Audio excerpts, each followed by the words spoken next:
Welcome back. We're in section R5. We're going to be talking about multiplying and dividing rational expressions. And also with that, we're going to be simplifying rational expressions. When we simplify, there's no common factors in the numerator and denominator. So let's start with problem number 1. Here's just a basic reducing a fraction. Now, 18 is the same as 3 times 6. 21 is the same as 3 times 7. So you can see there's a common factor. They both have a 3 in the numerator and denominator.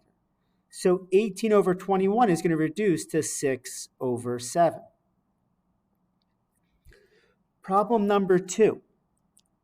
I'm going to simplify. So we have 4 over 5 times. Now 15 is the same as 5 times 3. And 16 is the same as 4 times 4. Now, everything in the numerator is being multiplied together. So if you see the same number on top as you do on the bottom, like we see a 5 and a 5, they cancel. A 4 on top and a 4 on the bottom, they're going to cancel. So we're left with just a 3 over 4. Now, for problem number 3, we don't divide fractions. We multiply by the reciprocal. So what we do is we have 2/3 times 6 over 5. Now, just like we did before, I'm going to factor.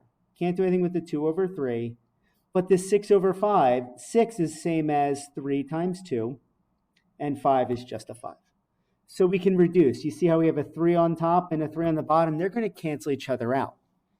So we just have 2 times 2, which is 4 over 5, and that's a reduced fraction.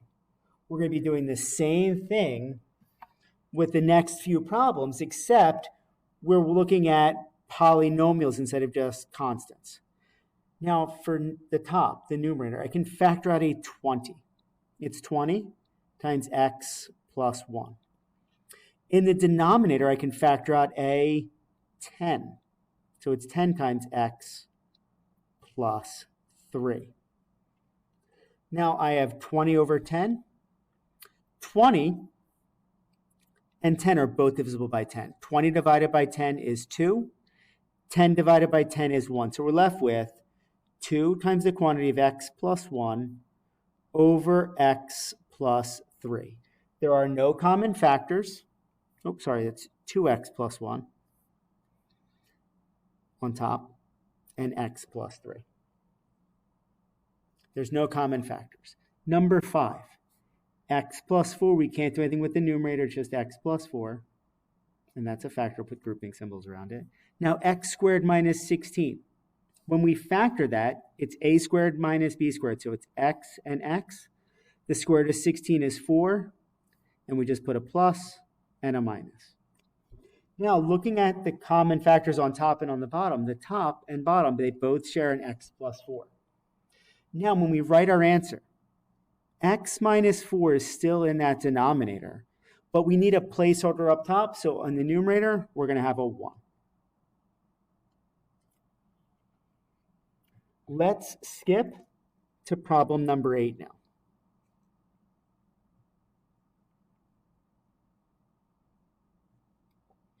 Number 8, 2x squared minus 10x over x squared minus 25 times x plus 3 over 2x squared. So what we're going to do is we're going to factor everything.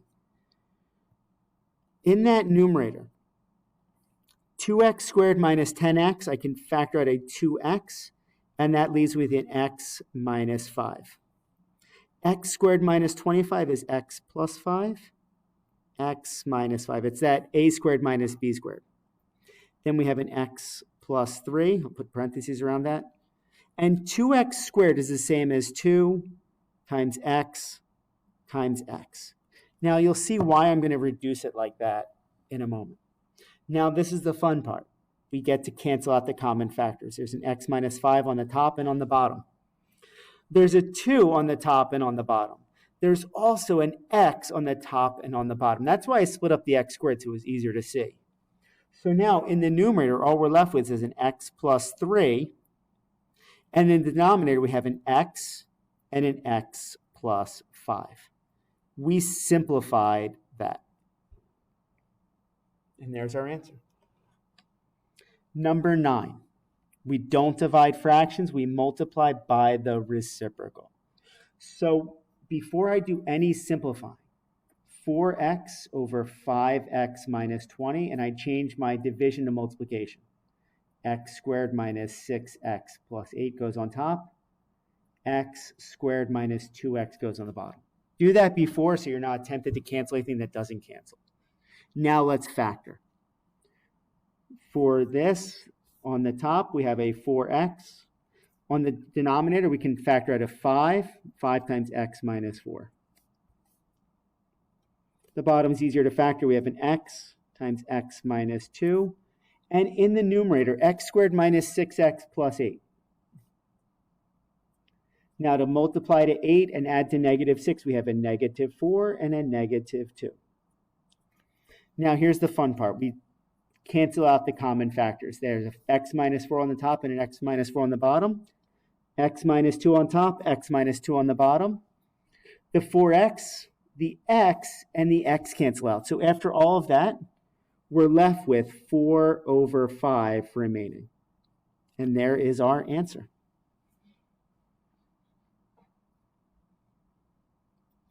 Problem number 10. Once again, we don't divide fractions. We multiply by the reciprocal.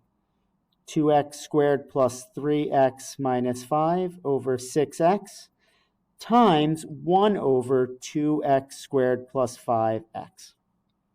Now we have to do all of our factoring. I'll factor the 2x squared in a moment. In the denominator, I can factor out an x, and I'm left with 2x plus 5. Now, factoring the 2x squared plus 3x, we can do that off to the side. You get a negative 10x squared on top, 3x on the bottom.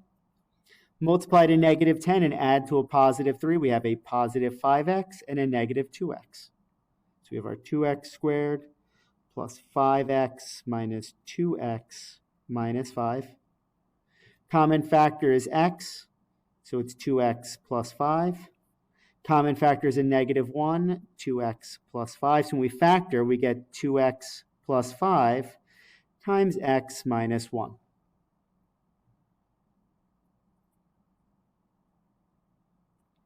Now, the fun part, we cancel the common factors. We have a 2x plus 5 on top and a 2x plus 5 on the bottom. And that's it. So in our numerator, we're left with just an x minus 1. In our denominator, we have a 6x times x, which we can write as 6x squared. Now we actually don't even need parentheses around the x minus 1. So our final answer would be x minus 1 over 6x squared. Let's go to the next page, please. And let's go to problem number 14. Number 14 is just a factor. And we're going to reduce. So we have to factor the numerator and denominator. Now for the numerator, 2x squared times negative 4, make that a little bit smaller. We have a negative 8x squared and a positive 2x. Multiply to negative 8 and add to 2, we're going to have a positive 4x and a negative 2x. So for 2x squared plus 4x minus 2x minus 4. Common factor of the first two is a 2x. Then we're left with x plus 2. Last two terms, we have a negative 2, and then we're left with x plus 2. Common factor is x plus 2, and 2x minus 2. Now, I should have factored a 2 out first. So since I have a common factor of 2, it's going to be actually 2. X plus 2 and x minus 1 would be a better way to write that. So I'm fully factored. Sorry about that. 2, x plus 2, x minus 1. In the denominator, a little bit easier to factor, x and x. Multiply to negative 14 and add to negative 5, we have a negative 7 and a positive 2. So now, when we look to reduce, we have an x plus 2 on the top, x plus 2 on the bottom. we're left with 2 times x minus 1 over the quantity of x minus 7. You always want to try to cancel out as much as you can and factor out as much as you can. That way, you'll see if there's any common factors. What I'd like you to do for homework is any of the problems we missed up to and including problem number 15. So make sure you fill in the rest of the problems up to number 15, please. Thank you, and I'll see you in the next video.